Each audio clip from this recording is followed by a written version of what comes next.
Okay, so welcome everyone to another session of the Web3 Tuesdays webinar series, which we organized together with Katya, who's here connected. Today we have a very interesting topic, I think. I'm very curious to hear from Caroline, our speaker today, about how we can actually use Web3 for creating value for big brands. What's the value in Web3? There's a lot of talking about blockchain, tokens, NFTs, and whatever, but how can we actually use them? And Caroline is a very experienced speaker. It's the best one we could have today for this topic, actually. She's the director of marketing for one of Asia's leading brand tech group, and that is, of course, Gusto Collective. And she has a vast experience in a lot of leading firms before that. So she worked at Acumen, and which is a fintech firm, and Guzella, which is an Italian luxury brand. I'm very pleased of that. And so I won't take much of your time. I think you're a great speaker for today's session. So please just the floor is yours. Wonderful. Thank you so much, Filippo, for the introduction. So I'm going to share my screen. Do let me know if you can see it or not see it. Yes, we can see it. Brilliant. Okay, so let me begin a little bit about what we're going to go into in terms of the topic. So today we're going to talk about Web3 in practice, right? So how all of these very strange new concepts would actually come into work in the real life. And I think that's one of the biggest pain points in terms of Web3. What is the adoption, right? So as Filippo said, a bit of background to myself, and this will help with the journey. I actually studied law at some point. So I was doing Juris Doctor here in Hong Kong, but I never actually went into law. I instead fell into fashion and retail, hence why I went and worked for an Italian brand called Gusella. I also worked for a German brand called Schießer. So I was actually very much in the branding and marketing spirit. Now, the latest company before I joined Gusto was actually called Acumen. And Acumen required, it was fintech robo-advisory, but they also required branding technology as well. So that's how I help them. I help them with their branding and marketing. Now, on to Gusto and what we do. This is what we call next level of branding and marketing. We're actually leveraging all the newest technologies in order to build a more compelling story. So how does that actually work and where do we begin? I'm not sure on the varying degrees of how much people understand about Web3, but the simple definition is Web 1 plus Web 2 equals Web 3. Now, I'm not just going to give you guys a math lesson here. What it actually means, just for the basic understanding, so everyone's aligned and on the same page. So Web 1 is the most basic form of the internet as we know it. That was like back in the 90s when you had the dial-up tones and all you could do is read what's on the internet. Now, Web 2 is actually where we're at right now. We say 2005 to 2020. Actually, we're still in the Web 2 phase, 2023. We're in 2023 now. Yes, so we're still there. We're using a lot of servers. We know how to read content. We can write our own content. We can create our own content, but we do not own our own content. So here comes Web 3. Technically, Web 3, the only addition to it is actually the addition of ownership. Right? So the data used to be hosted on Amazon, on Google, on Facebook, on Instagram. If anything, you violate their, policies, your stuff gets deleted. It doesn't really belong to you. If you check out the terms and conditions when you sign up to any of these service providers, you'll know that your photos actually don't belong to you.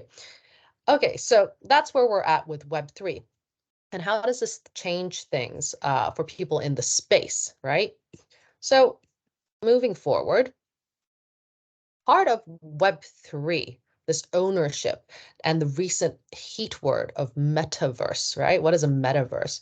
What we're trying to do here is actually we're trying to kind of create a community that interfaces our physical and digital lives very seamlessly as well, so that we can work, we can play, we can interact, we can Zoom call, we can do everything on this platform or on this interface.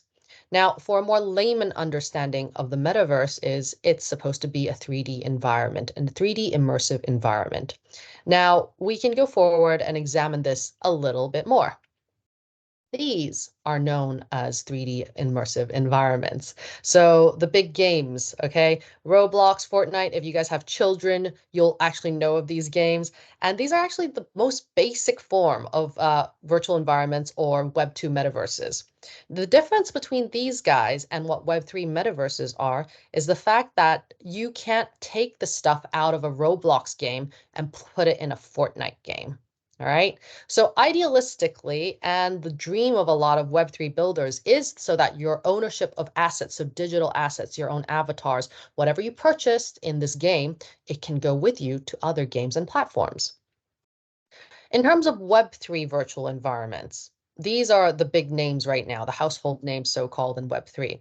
We have the Sandbox, we have Decentraland, we have a few more here on the side, like the Momentum or CryptoVoxels that people are not maybe as well versed in, but they exist. And these are all what we call Web3 interfaces. You can see that there are different assets. You know, Smurfs are here. You got Simpsons running around. So these are all IPs that hopefully can one day be on a virtual platform that allows this kind of exchange. Put it simply, if you buy a Gucci outfit, right, imagine being only able to wear your Gucci outfit inside of the Gucci shop. And when you come out of the Gucci shop, you can't take it with you because now you're walking into a Chanel shop, right? So Web3 tries to bring that alongside to you. But adoption is slow because a lot of the times brands don't want to let you do that. They don't want their stuff going out. So what does that even mean, right? Why do people care and where's the hype about this?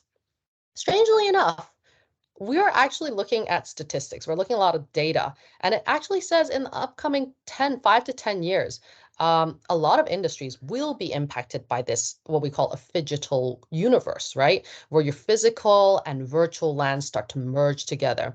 And in particular, you can see entertainment would be a huge one, advertising as well. Now you go, well, entertainment, yeah, I guess so. I guess when I play my games, I'll be in that 3D environment. Yeah, that makes sense. Or when I watch my movies, it'll be surround sound and surround vision. But what about retail? What about fashion? What about all these other things, even finance, right? How does that work? Now, we will explore at least some of our clients' case study here at Gusto Collective and what that actually looks like when we try to activate in Web3.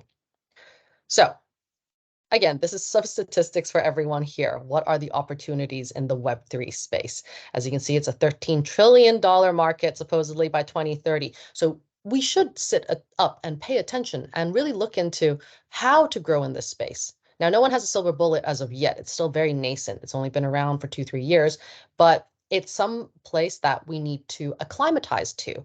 Kind of like you may not play with Twitter, you may not play on Instagram or learn about it or actually have an account on it, but you kind of know a lot of people are on it. So you should know what's going on in the general senses.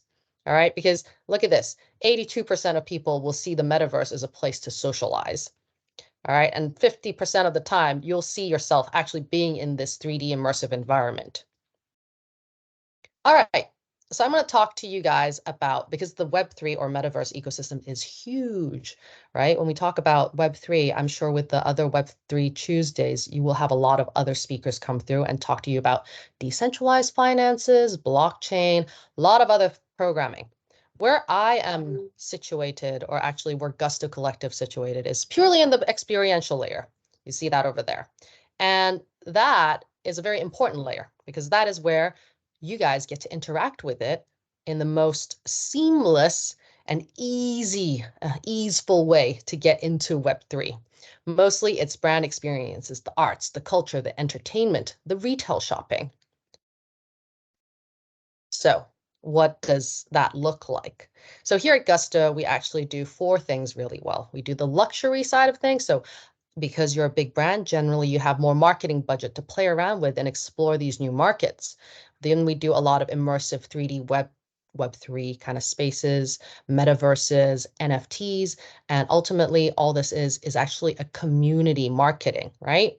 Then we do metahumans, which are also known as avatars in this digital space, a representative of a human. And finally, we do the VR and AR activation. So VR is virtual reality, AR is augmented reality. If you don't know, an easier version to understand this is any of the Instagram filters would be an augmented reality. In fact, Google Translate, that translates directly your text to another language, that's an augmented reality layer. All right.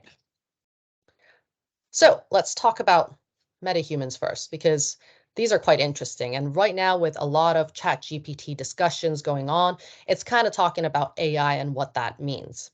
Now, for a lot of people, they think, these virtual influencers are avatars. Eventually, they will become AI. It'll be like that movie, iRobot, or Her. What will it look like? What will the universe look like? Well, let's deep dive a little bit into what these metahumans look like and why they exist. So first of all, here is some statistics for you. This is actually gathered from a research paper where it actually shows the Gen Z engagement for between virtual influencers, how likely they are to be influenced by a virtual influencer compared to some real influencers. When you look at the statistics, it's actually quite interesting. These are actually engagement rates. And what we're seeing in the younger generation is the fact that they're more easily influenced by virtual influencers. Why is that? Well, I will get to that point. Yes, Chris, that is correct. We can now summarize large PDFs into voice. We can write custom children's stories read by our preferred voice, and much, much more. So this is just an example of how surreal life is getting right now. This is a virtual influencer. Her face is AI generated. Her voice box is also AI generated, and her thought processes are also processed by systems such as ChatGPT.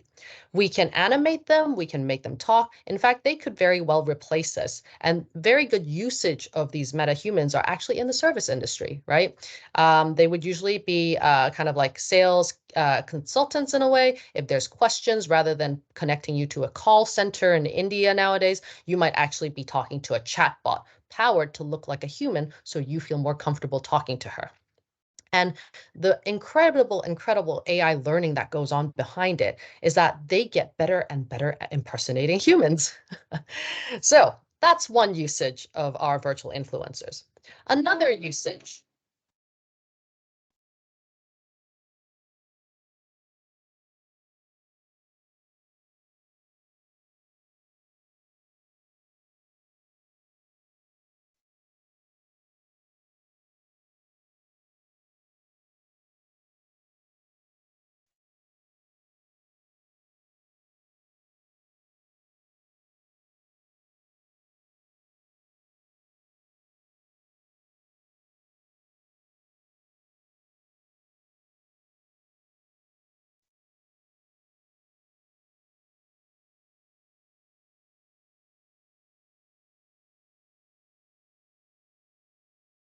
So this is a very interesting program that we did with the Rosewood Hong Kong.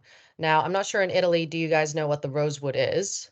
So Rosewood is a hospitality group that is an ultimate form of luxury here. In fact, I think their room rates go for around about 1,000 euros a night for just the most basic room.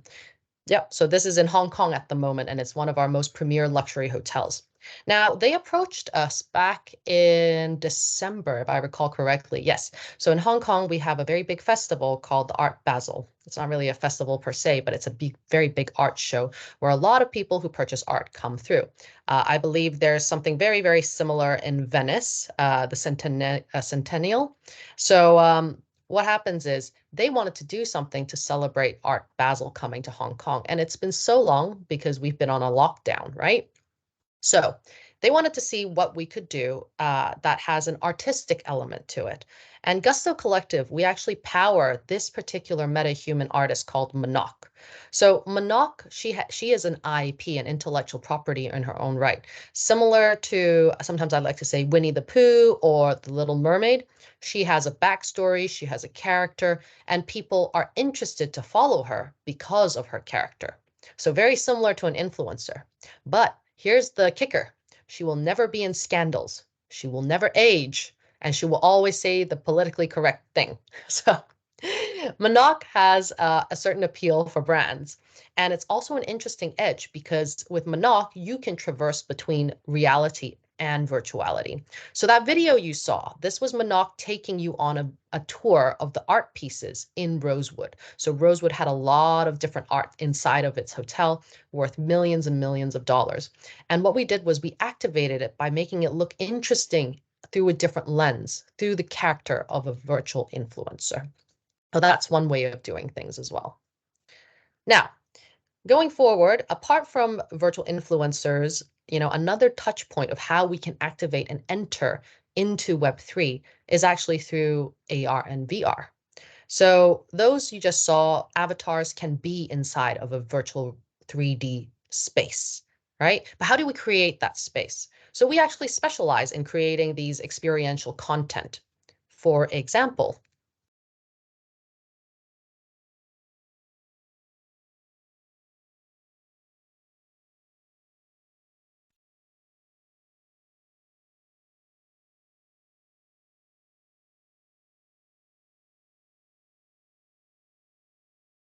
so I wonder if anybody recognizes or actually played this game. Now, this is a concept that was brought to life actually by a luxury brand, also known as Louis Vuitton. Now, why this is so interesting and exciting is Louis Vuitton keeps, I would say, reinventing itself through the centuries or through the years, right? It's actually a very, very old brand. So why is it still so very compelling in this space? Why do people still follow it? In fact, it is still currently number one leading in terms of brand revenue and profit it generates. The LV brand alone overlaps Chanel, Hermes, all of the other brands. And the interesting thing about LV is it keeps reinventing itself. So here you see LV as a little cartoon. This doll is actually called the Vivienne doll. And in order to reach the new Gen Z target, um, LV has actually done a lot of interesting concepts. It's actually worked with virtual influencers previously from Final Fantasy, the gaming franchise, and now they created this game, which has a 3D immersive environment that your little avatar can run around in and collect candles in order to gain some sort of loyalty membership or gain some sort of perks for yourself. This is a way of engaging, right? You're creating 3D spaces, you're gamifying it so that the consumers and you continue to interact. So we're seeing a lot more of this now, actually, in the fashion space. Now, this one is a very recent campaign by them.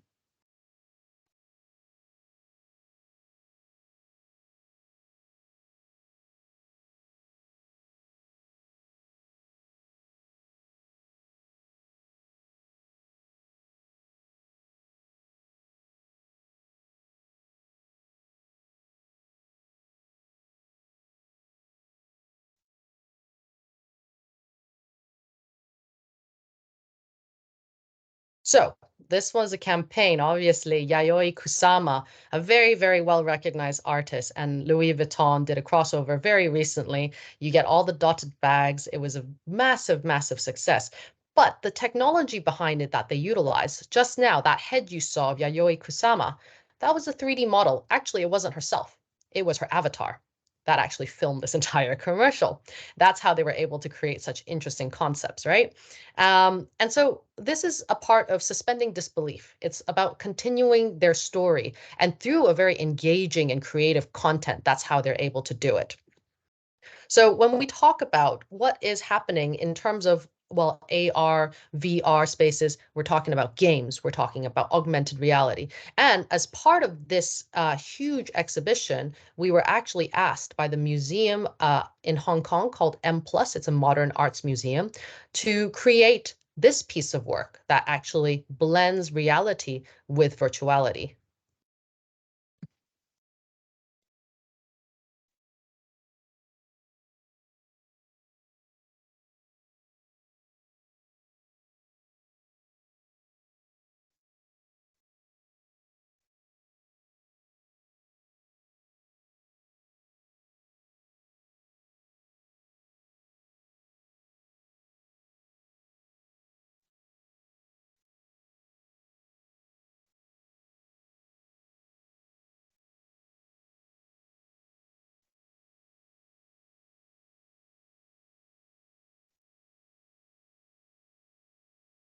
So I hope that gave you guys a pretty good overview of what just happened just now.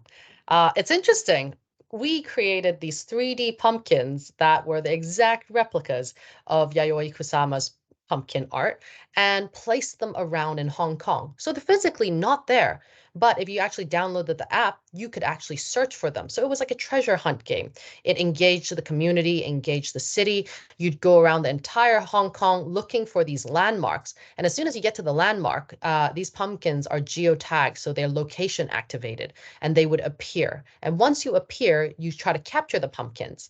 And then begins this whole process of gamification.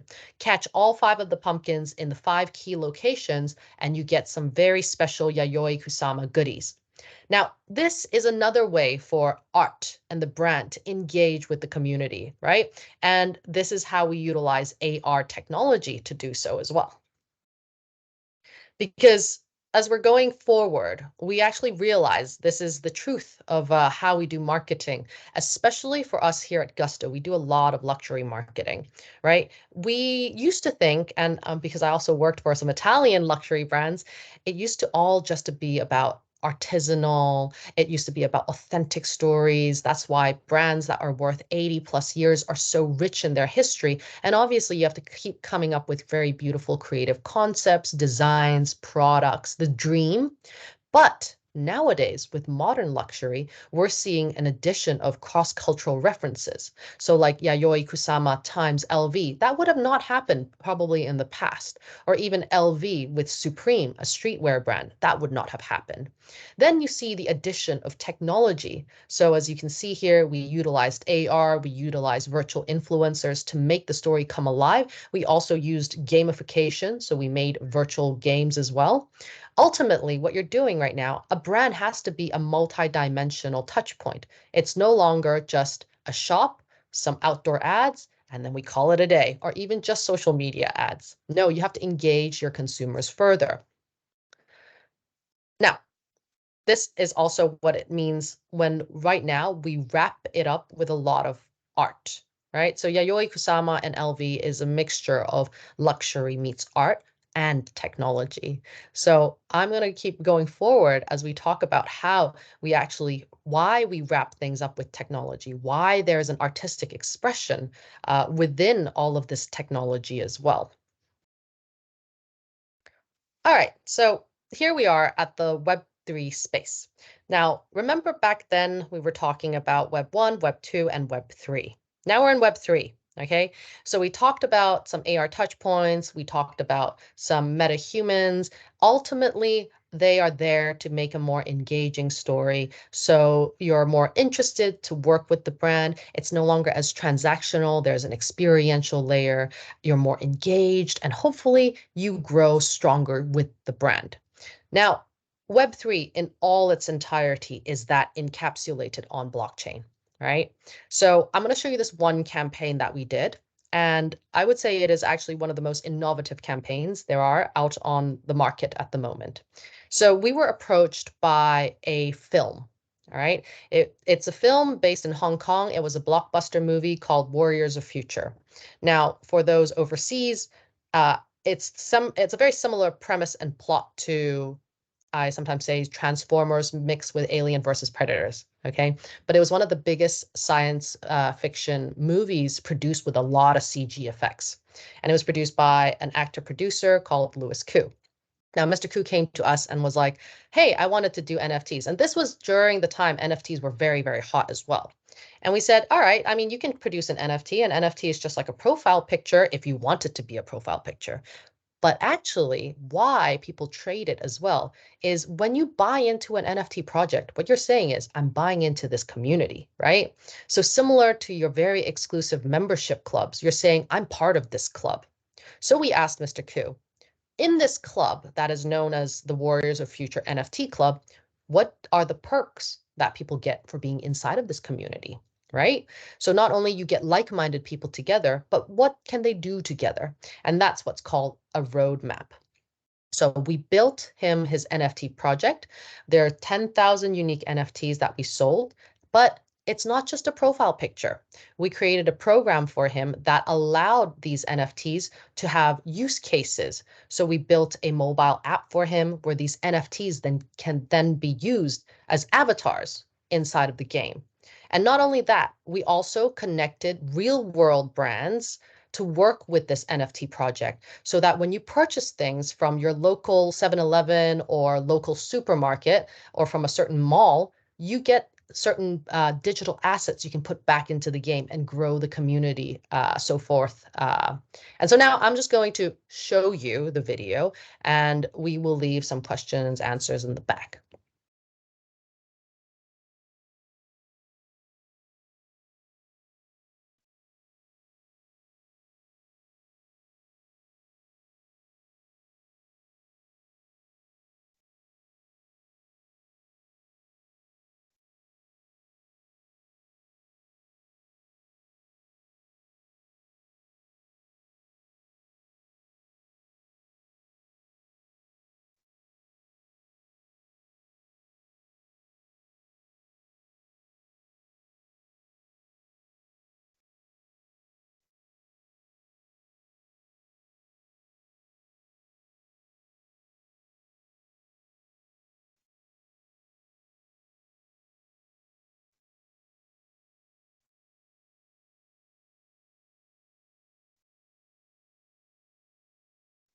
So here, this is the gameplay for it.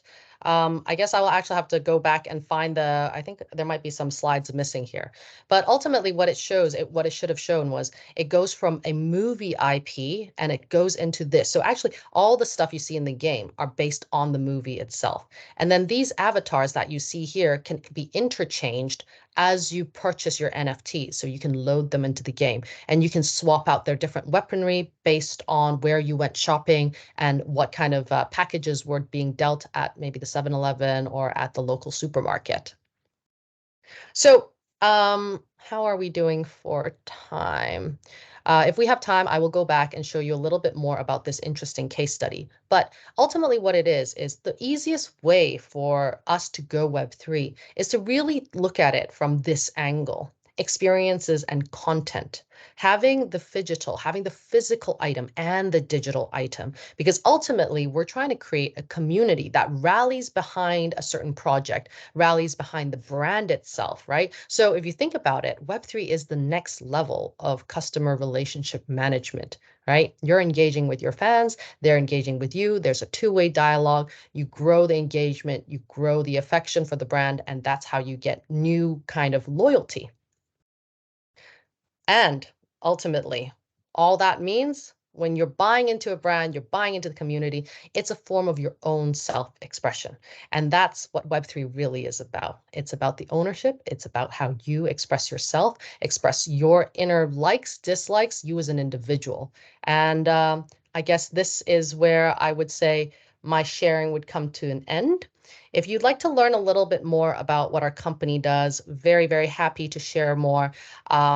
Just so you know, as a bit of an overview, we do have offices in Hong Kong, Shanghai, Tokyo, and London. We're opening one in Paris, perhaps maybe even Italy very soon. And nowadays, in order to create these kind of contents, we do need a very, very varied amount of talents inside of the company. So we do have marketers like myself, we need technicians, we need 3D artists. That's why we're actually called a collective. And we have over 80 plus client partners, and some of these are very well known. So you'd probably see some of them around as well. And I believe that the future is going to be Web3. The question is how we're going to execute Web3 and when everyone else is going to follow suit. So thank you very much, everyone. Thank you, Carolyn. This was so informative. It's such a great presentation that you delivered. We do have a question. We are a little over time, but if you have maybe an extra 5 minutes, there is a question in the chat. It's a technical one. I'm not sure you know it, but it's about the blockchain that you used to mint the movie NFTs. So actually, the blockchain that we decided to use eventually was Ethereum. So we decided to go Ethereum because it had a lot more. I remember when they told me it was Ethereum because ETH was much more easily traded as well. It was one of the highest kind of trading volume at the time. And I believe it was also the pick of Mr. Koo. So we decided to do it on Ethereum. I know that Polygon would actually have been a bit more affordable, but I think at the time it was Ethereum due to all the different kind of plugins we could do with it. Very interesting. I also have a question on the LV game that you showed, and Yes. I was wondering, how does the interaction with the brand actually works? I mean, I understand that there's engagement with the game, which is of course, delivered by the brand, but how is the user actually aware of the interaction with the brand? Is it in the game that they see, I don't know, references to the brand, or how does that work? So actually, so what happened was they did a whole series of marketing around Vivian the doll. In fact, they made a very expensive doll house made of leather with a little tiny Vivian, the little tiny doll as well. So Vivian became a big deal. And then in celebration of, I believe it was the 100th birthday of Mr. Vuitton, had he been alive still, they decided to come up with the Vivian game. So what they did was they asked, there was a lot of publicity around the time, when LV does something, they do it with press releases, they ask influencers to play the game. It was in store as well. So what they did was get everybody to play the game. When you play the game, and this is the very, very special part, you had to collect the candles inside of the game. Once you collect all the candles, you can go to an LV store and redeem a little perk. So people did Right. it for that. Yeah, that makes sense. Okay, there's another question. Kenny, would you like to ask the question yourself? Unmute and ask the question, or Hi. Yes. Yeah. Okay. Yeah, sure. Thank you very much. So, Caroline, thanks so much for your talk. Yeah, I just want to find out more about what's your view on the current low volume and value of the NFT trading, on Blur and on OpenSea, and how it subsequently impact the kind of consulting that you do for your brands, and how the kind of, I guess, the relatively lower popularity right now compared to its heyday last year. Yeah. So I think it's without a doubt that the volumes are very, very low. The prices, the floor prices of a lot of NFT projects have dropped. But I'd like to say, this is very ironically, as a lot of financial guys will tell you in marketing, this is just a rebalancing and a correction of the market, right? So back in the heyday, you would actually trade your NFTs and you try to flip it. So that's a secondary trading speculative market that we're talking about. And it was super, super hot. Sometimes it didn't even make sense. People would hype it up and then do a rug pull, right? So there might not inherently be any value to the NFT project itself. Now, with this kind of, we call it the correction of the market, why these big brands are still doing digital collectibles, why they're still in China, they're called digital collectibles, but why they're still doing NFTs. As I said, right now, the usage is more about a community marketing. Think of it as a membership access. So yes, having that picture doesn't only just mean you're part of the club. It gives you all the exclusive privileges and perks from the club, right? So if I'm a holder of a certain NFT nowadays, and we're actually pitching this to a lot of our luxury clients, and they are interested, if you hold this NFT, it's almost like a rite by passage. For example, I think Chanel has done an NFT lately that actually allows you to actually no, it wasn't Chanel. Excuse me. It was one of the watch brands known as IWC. So they actually did a blockchain CRM system where if you have this NFT and it goes together with your watch, now it's a tradable aspect. So when you sell your watch on the secondhand market, we can now trace it on blockchain, and the perks of you taking it back to the original store to get the original kind of repair works and servicing, it's still there. So that's where the value add is, right? And that's why the roadmap is so important for NFT projects. You're not just asking people to just buy a JPEG anymore. You're asking them to buy this unique membership into your club.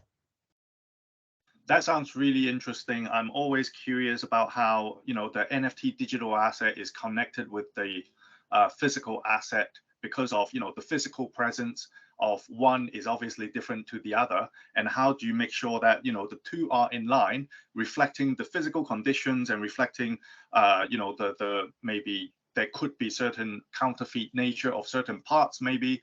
How is that tied together? And subsequently, if you can do that successfully, then I guess that is probably the result of tokenization of a lot of the physical assets, right?